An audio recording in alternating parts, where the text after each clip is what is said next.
السلام علیکم دوستو، آج کی اس زبردست ویڈیو میں آپ کو موئن جودڑو کی مکمل تفصیل بتاؤں گا، لیکن اس سے پہلے جن دوستوں نے ابھی تک ہمارے چینل کو سبسکرائب نہیں کیا وہ سبسکرائب کر دیں، ساتھ بیل کی گھنٹی کو دبا دیں تاکہ ایسی ویڈیوز آپ کبھی مس نہ کریں۔ موئن جودڑو سندھی میں موئن جودڑو اور اردو میں عموماً موہن جودڑو بھی کہلاتا ہے۔ وادی سندھ کی قدیم تہذیب کا ایک مرکز تھا۔ یہ لاڑکانہ سے 20 کلومیٹر دور اور سکھر سے 80 کلومیٹر جنوب مغرب میں واقع ہے۔ یہ وادی سندھ کے ایک اور اہم مرکز بڑھاپا سے 400 میل دور ہے۔ یہ شہر 2600 قبل مسیح میں موجود تھا اور 1700 قبل مسیح میں نامعلوم وجوہات کی بنا پر ختم ہو گیا۔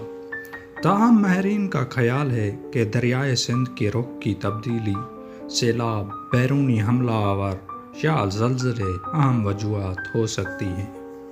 موئن جودڑو کو 1922 میں برطانوی ماہر آثار قدیمہ سر جان مارشل نے دریافت کیا اور ان کی گاڑی آج بھی موئن جودڑو کے عجائب خانے میں واقع موجود ہے۔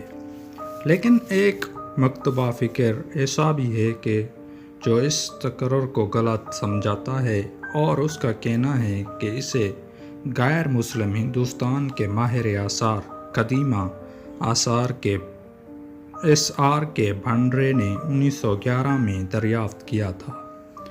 موئن جودڑو کنسٹرکشن مڈل کے سابق ڈائریکٹر حاکم شاہ بخاری کا کہنا ہے کہ RK ٹینڈر نے بدھ مت کے مقام مقدس کی حیثیت سے اس جگہ کی تاریخی حیثیت کی جانب توجہ منسوب کروائی، جس کے لگ بھگ ایک عرصے بعد سر جان مارشل یہاں آئے اور انہوں نے اس جگہ کی کھدائی شروع کروائی۔ موئن جودڑو سندھی زبان کا لفظ ہے جس کا مطلب مردوں کا ٹیلہ ہے۔ یہ شہر بڑی ترتیب سے بسا ہوا تھا۔ اس شہر کی گلیاں کھلی اور سیدھی تھیں اور پانی کے نکاس کا مناسب انتظام تھا۔ اندازہ اس میں 35,000 کے قریب لوگ رہائش پذیر تھے۔ ماہرین کے مطابق یہ شہر 7 مرتبہ اجڑا اور دوبارہ بسایا گیا، جس کی اہم ترین وجہ دریائے سندھ کا سیلاب تھا۔ یہ شہر اقوام متحدہ کے ادارہ برائے تعلیم و سائنس و ثقافت یونیسکو کی جانب سے عالمی ورثہ قرار دیے گئے مقامات میں شامل ہے۔